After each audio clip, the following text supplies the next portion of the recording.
All right, hello, and welcome to Movie Time. My name is Sharon, and this is going to be my first video on the new Chucky series that just came out. I know the channel is called Movie Time, and this is a series, but it is based off a movie, so it counts. Just roll with it, all right? So what I'm going to be giving you today is just going to be a review of the first episode, because after I watched it, so I'd been thinking about doing reactions for a while. I'm a huge fan of reaction channels. And so after I watched this first episode, I just knew I wanted this to be my first step into the reaction scene. I really enjoyed this episode. Looking forward to the rest of the season. So if you like anything, go ahead and like the video, subscribe, as I again will be having reactions to the rest of the series and other movies and TV shows as well. All right. There are spoilers ahead. Here's your warning. Let's get started. All right, so I want to start off by saying that I am a huge fan of the original Chucky movies, aka Child's Play. I look, I watched them as a child, but I'm not one of those people who are, just so nostalgic for their childhood that I can't enjoy a remake or a reboot or a reboot. Can't talk today, or a continuation. Hey, as long as it's done right, I think that's all anyone, can ask for. Now, when it comes to this new Chucky show, I was pleasantly surprised. It does take place within the original Child's Play universe, which is great. The first episode is called Death by Misadventure, and it's, the typical introductory episode. We meet our main character. His name is Jake Wheeler. We meet him at a yard sale where he purchases Chucky. Now, when Jake purchased the doll and he walks off with it, the woman who sold it to him, whose name is Mrs. Jolly, by the way, she says, "Oh, there's a knife missing." Oh, someone took the butcher knife. If you know anything about Chucky, it's his signature murdering weapon. All right, so. And anyway, and you basically understand that Chucky's the one who takes it, but at the same time, it's like, where is he hiding it? Where is he hiding this knife? All right, look at the way that Jake is holding him as he walks away. You would be able to feel that. I feel like he should be able to feel that there is a butcher knife on this doll. But hey, it's Chucky. We're just going to have to go with it.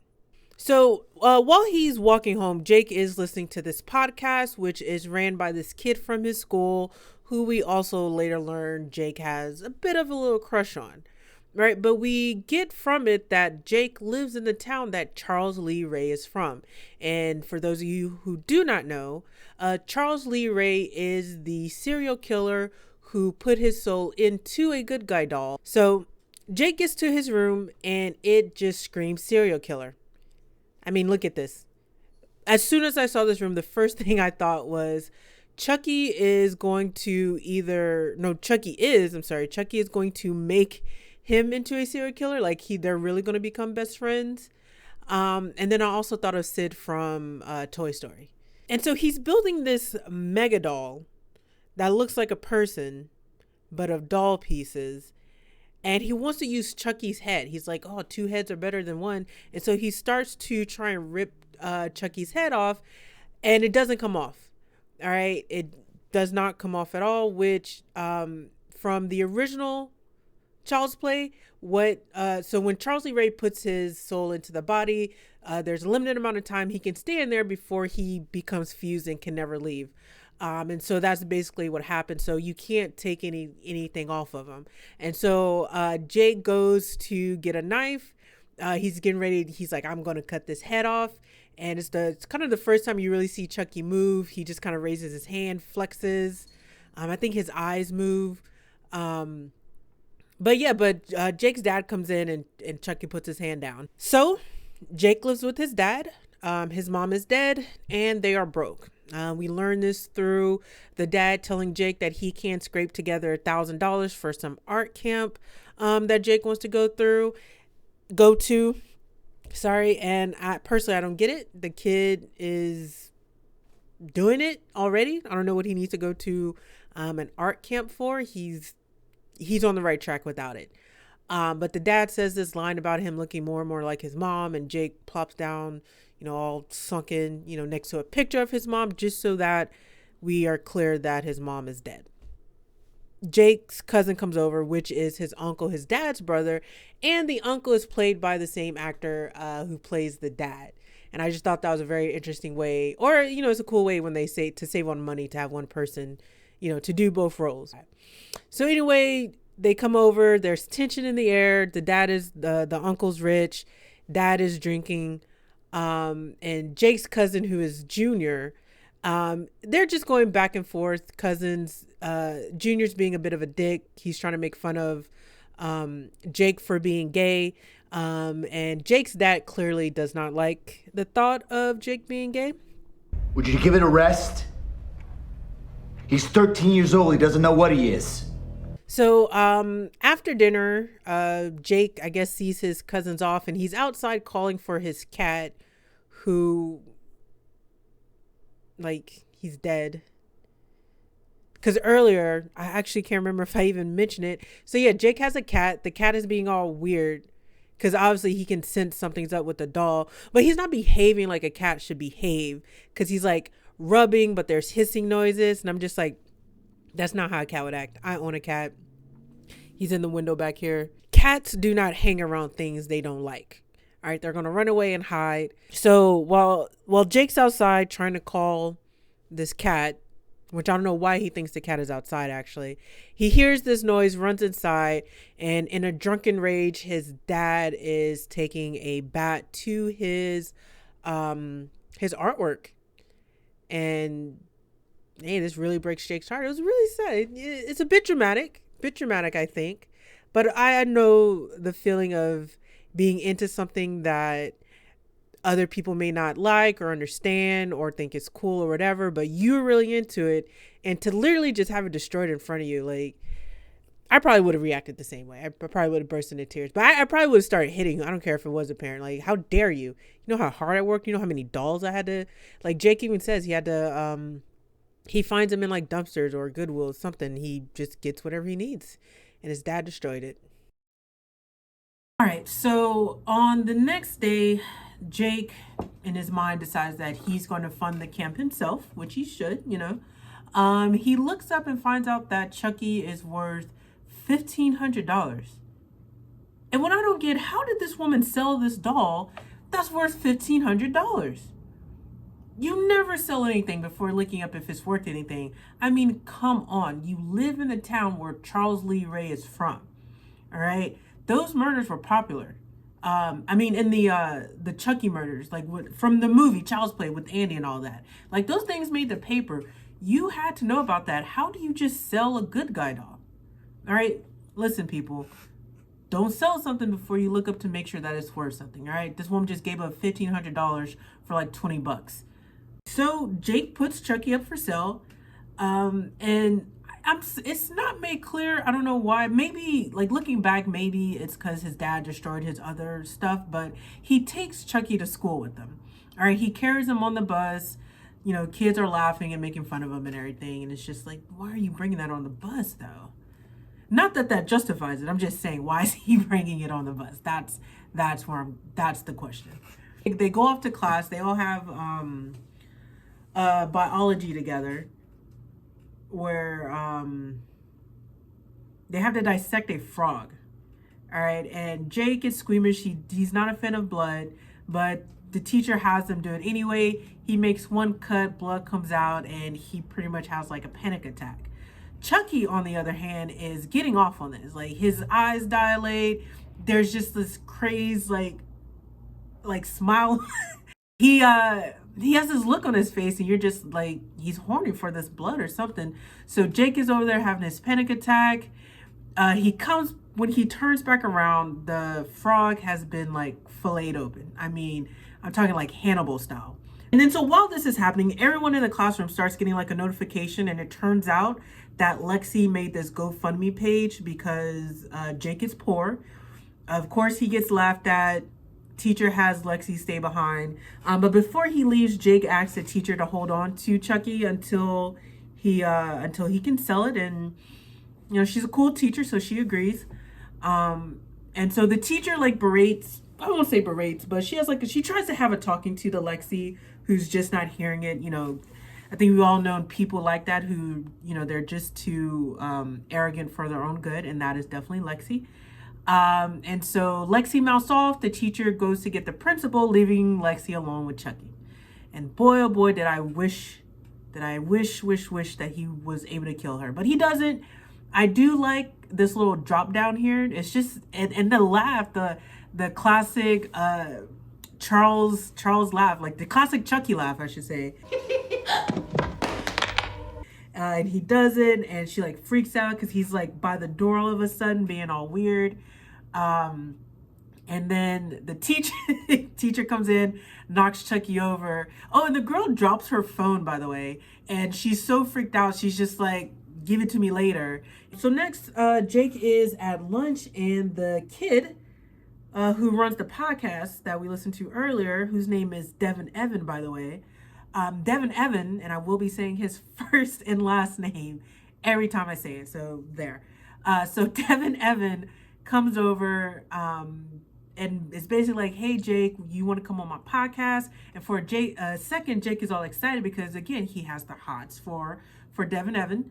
But Devin's like, yeah, I want to do it on bullying because you're getting bullied, and Jake doesn't like being called out for being bullied on, or yeah, I guess for being bullied. I guess that was the right term for being bullied, and storms off.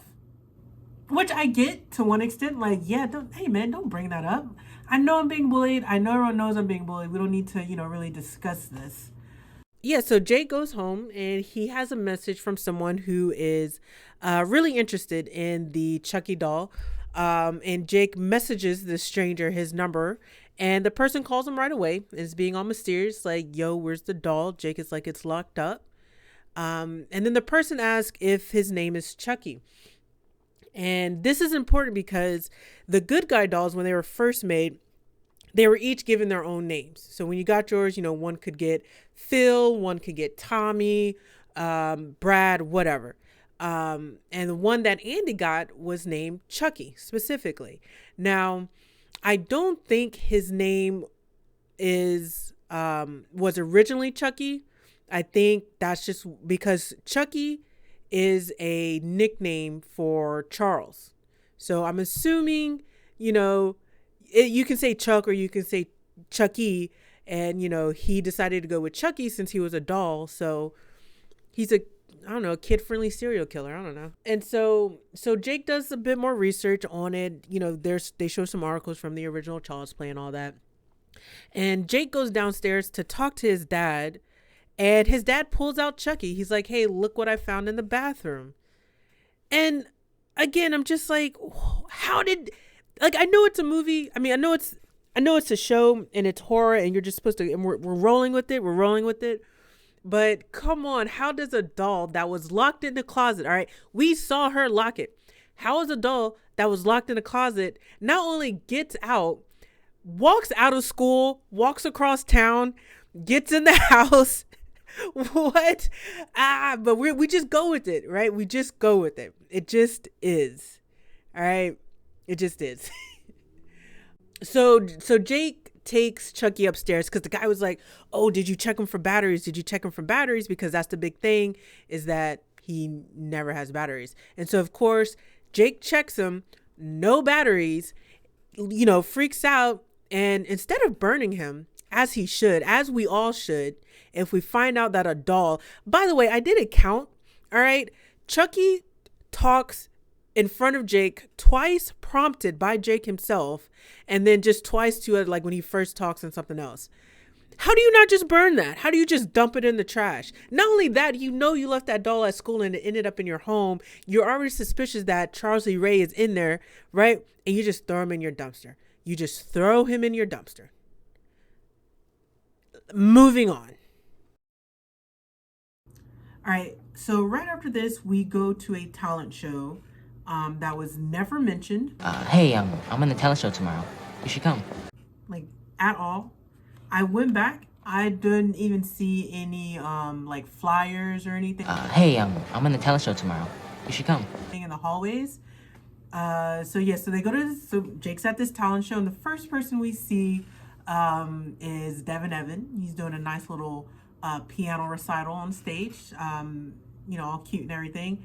And then the recital, the piano, not him. The piano's cute. And Lexi is hosting because, of course, she is. And she literally puts a spotlight on Jake. I'm sorry, she puts a spotlight on Jake, and is basically trying to call him out for having a crush on Devin Evans. And while she's trying to do that, we hear Chucky. Chucky speaks for the first time. Hey, Lexi. Lexi. Why don't you pick on someone your own size? And this is where things go from a bit to great, in my opinion. Like, this whole scene, this whole sequence, it's so great. Jake gets up, because Chucky is in the audience, by the way. He's just sitting there chilling, like he bought a ticket, like he's a student or parent there. Like, he's just chilling. He's like, yo, Jake, come get me. And he whispers in Jake's ear, and he's basically like, yeah, just follow along, all right? You kind of need headphones to hear it. If you don't have headphones, you probably really don't hear what he says. You just know he's, you just know he's talking to Jake. So they go up to the stage, and it's basically, it looks to the audience, it's a ventriloquist set. And if you don't know, that's where a person moves the mouth of a doll while and they're doing the voice of the doll, but somehow they can talk very clearly without moving their mouths. There's a famous guy, I want to say his name is Jeff Dunham. I'm almost certain it's Jeff Dunham. I'm gonna go with that, and if I'm wrong, tell me in the comments, I guess. But so he's up there, and remember Lexi lost her phone earlier when Chucky was being all creepy. So Chucky has her phone. Somehow he's holding it. Somehow this doll hand, all right, is holding a phone. All right, he's holding it. He's doing stuff because he's like, let's look at her search history. So he's like going through her search history, and she likes the smell of her farts. And not only does Lexi has pictures of Junior on her phone, but she also has pictures of this other guy who bullies Jake named Oliver. And so, you know, it's a big laugh for everyone. And then Chucky's all like, yeah, the joke's all on you. And Chucky basically, I can't believe this was on USA. Chucky cusses them out before the teacher or principal's like, all right, Jake, you got to get out of here. Now the joke's on you. Fun's over. You're all a bunch of fucking assholes. But Chucky also calls out Jake's aunt for having like a secret, because that day they were over there for dinner, she was like in Jake's room talking on the phone to someone, and it kind of sounded like she may be having an affair, but she didn't say too much. But that's kind of what you get out of it. And so Jake goes home. His dad is drinking, all right? And Dad is upset. He's just, you know, going into Jake's like, you embarrassed your friends and your family. And Jake's all like, those aren't my friends. And Dad goes, why don't you have any feelings that people think that you're weird, you know?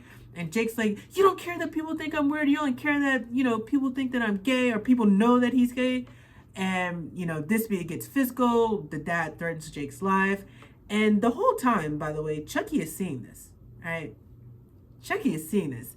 And it wasn't until this moment that I was like, oh, snap, he may also kill the dad. He may also do it. And so Jake tries to go upstairs with Chucky. The dad grabs Chucky, throws him like on like this thing against the wall. And again, you're like, dude, don't handle Chucky that way, man. Handle him like fine china or something. Come on. And so he's yelling at Jake to get like they leave the room, like he's following Jake, yelling at him to go upstairs. All right, when he gets back, not only is Chucky nowhere to be found, but he had this bottle of whiskey. I couldn't tell you how big it was, but I would say it was probably about halfway full or half empty, however you like to look at it. And that's gone. And he's just like, hey, who drunk my alcohol? But it's not at all like, that's it. He's just like, who drunk this? Even though he knows her. So again, so the lights go out, all right, and you're like, oh snap, here he go. And so the dad goes downstairs. He's flipping the breaker, you know, getting the lights, trying to get the lights back on. And so the lights come back on. He looks down, and Chucky is standing there at his feet.